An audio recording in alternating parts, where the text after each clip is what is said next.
welcome to the deep dive. Today we're jumping straight into something pretty significant.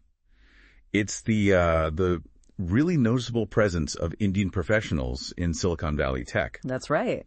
You shared some, compelling information looking at this, and we want to unpack what's going on and, what it might mean for people listening. Exactly. And the info you provided, it's actually from a draft outline for a podcast called HiddenTruthTales, specifically an episode titled How Indians Took Over Silicon Valley and What It Means for American Workers. Okay. So it definitely comes from a particular viewpoint, which is important context for our discussion. Definitely good to keep in mind. So the main thing we're digging into, based on this material, is this rise of Indian professionals in the Valley. We'll look at the role of the H-1B visa. That's the program letting U.S. companies hire foreign workers temporarily for specialized jobs, right? Correct. Specialty occupations. Right. And we'll look at the potential impact on, the wider American workforce. But really important to say up front, we're just examining the data and the arguments as presented in these sources. No endorsing any particular viewpoint here, just exploring the material. Exactly. Okay. So let's dive in. Yeah. And wow, the first thing that hits you is just the sheer scale. Yeah. In 2023, over 75% of all H-1B visas went to Indian workers.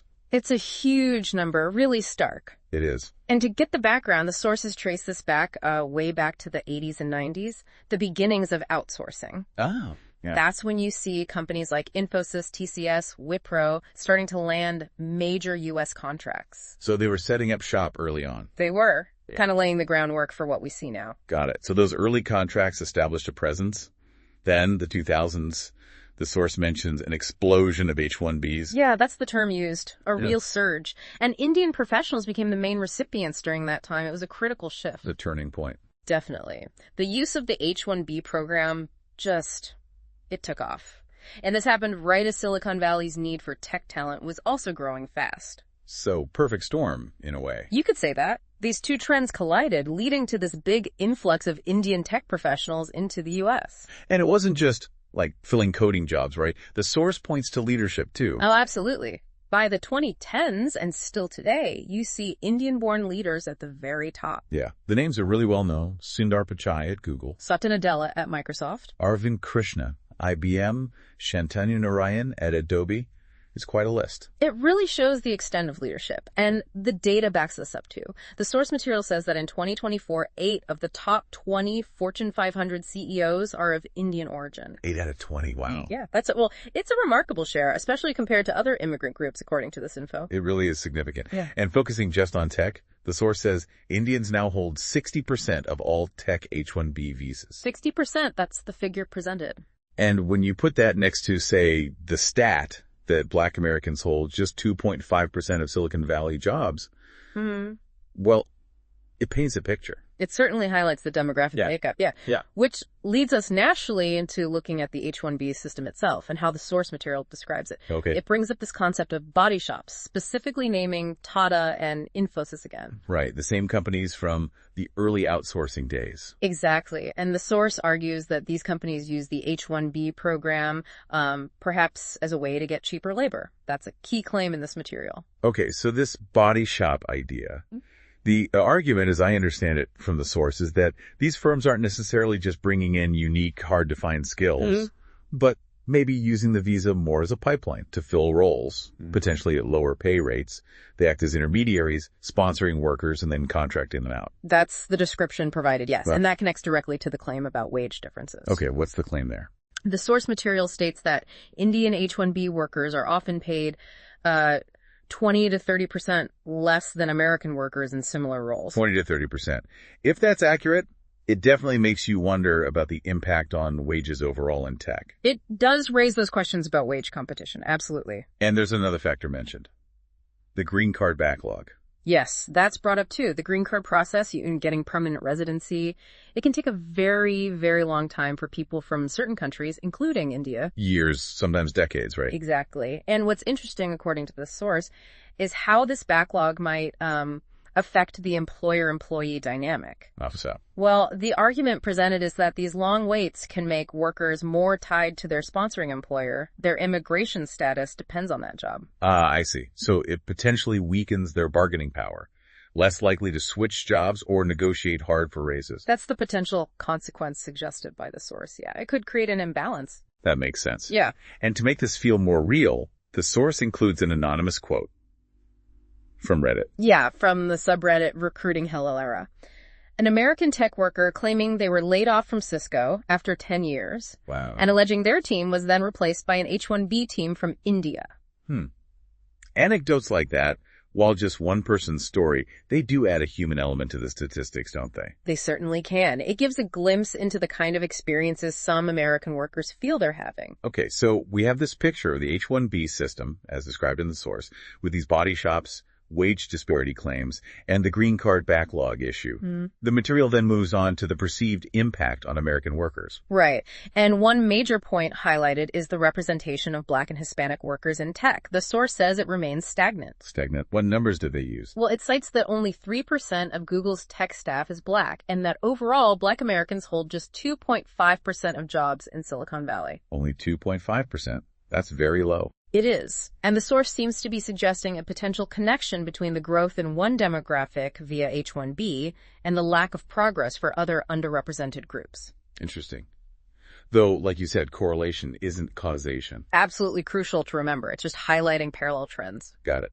Another concern raised in the source is age discrimination. Yes. The argument put forward is that older American tech workers might be getting pushed out. Pushed out in favor of younger Indian professionals. Yeah. Possibly because of salary differences or something else. The source suggests that possibility, yeah. It raises questions about career longevity for different age groups in the tech industry and potential pressures older workers might face. It's a complex area. It sounds like it. The source also mentions something called Silicon Valley's diversity hypocrisy. What's the argument there? The perspective presented seems to be that while tech companies talk a lot about diversity and inclusion, you hear that often. Their actual hiring practices, particularly leaning heavily on the H-1B program for Indian professionals, might mean they're not focusing enough on or perhaps overlooking local minority talent within the U.S. So a potential disconnect between the talk and the walk, so to speak. That seems to be the implication in the source material. It's questioning whether the focus on global talent might be overshadowing domestic diversity efforts. And there's data presented on this too, right? Comparing growth rates. Yes. Quite stark data, according to the source. Between 2010 and now, Indian employment in U.S. tech apparently grew by 300%. 300%. While Black employment in tech over the same period grew by only 5%, citing the EEOC. Wow. 300% versus 5%. That's a massive difference. It really highlights the disparity in growth trajectories for different groups within the tech sector over the last decade or so. It definitely raises questions. For sure. Okay, so looking towards the future, what does the source material see happening next? Well, it brings in AI, artificial intelligence, and also the ongoing trend of offshoring.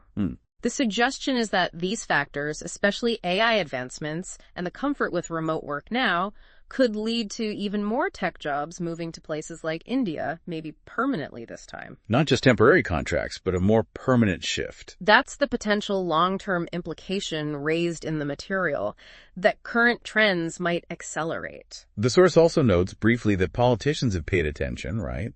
Reforms under different administrations. Yes, it mentions there's been political backlash and some reforms related to the H-1B visa under both the Trump and Biden administrations. But it doesn't really evaluate if those changes worked or not. No, it just acknowledges that it's been, and likely still is, a subject of policy debate and adjustments. Okay. And then this section of the source ends with a pretty pointed question, doesn't it? It does. It asks, if these trends continue, will other racial groups essentially be locked out of the tech industry down the road? Locked out. That's strong language. It is. It's clearly meant to provoke thought about long-term equity and access to opportunity in this really important sector. So just to quickly summarize the main points from this material, we've looked at data showing a huge rise in Indian professionals in Silicon Valley. Heavily linked to the H-1B visa. Right. And the source presents arguments about how that system might function.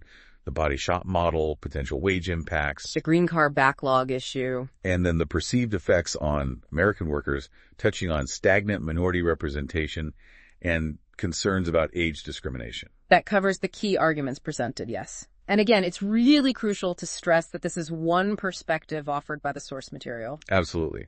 It's one interpretation of complex trends based on the specific data and arguments selected for that original podcast outline. Exactly. Which brings us to a final thought provoker for everyone listening, pulling directly from a question raised in the material we reviewed.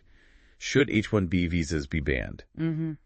Now, we're definitely not answering that or taking a stance, but asking that question, based on the information presented here, really forces you to think about that balance, doesn't it? It does. The balance between bringing in global talent and developing the domestic workforce. Exactly. There are so many facets to this. We'd encourage everyone to dig deeper, look at more data, consider different viewpoints on this whole issue. Thanks for taking this deep dive with us today.